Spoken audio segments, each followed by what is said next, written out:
Sarvesham Hartam Swagatam. Students, I know that very excited learn new lessons of Sanskrit.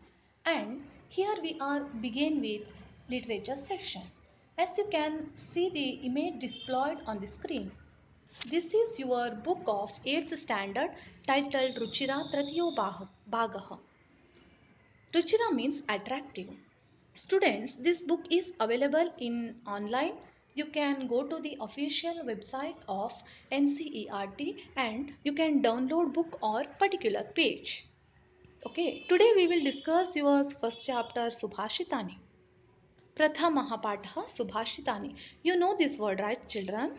Su means good, Bhashitani means sayings. So Subhashitani means good sayings. Subhashitani, it's a Napunsakalinga Shabdaha. Okay, it's a decline like the word phala.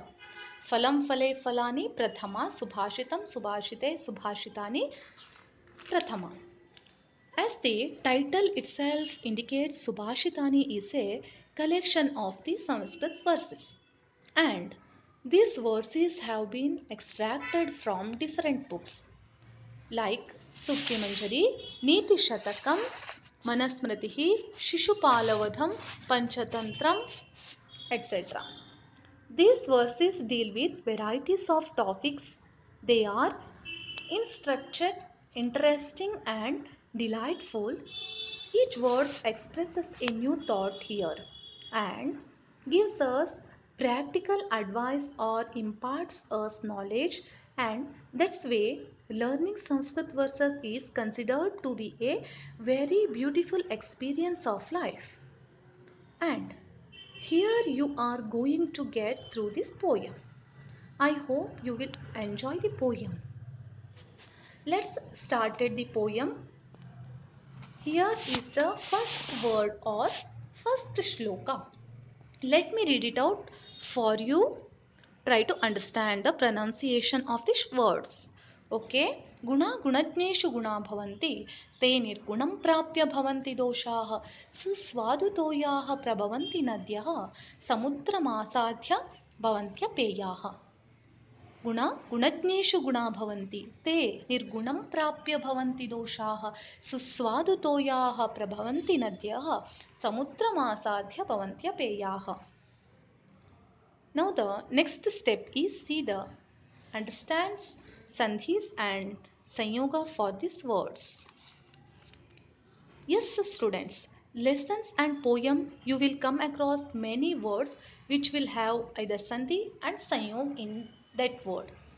And it is necessary to dissolve all this sandhi and sanyog, understand meaning of particular words or of the particular sentence.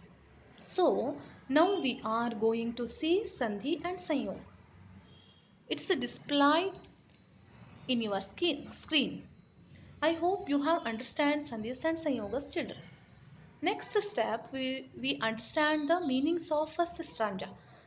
Gunaha means virtuous, means good quality.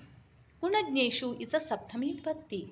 Gunajna Nama, a virtuous person. Person who can understand the good quality is in other. He is known as Gunajna, virtuous person. Gunajneshu is among virtuous people.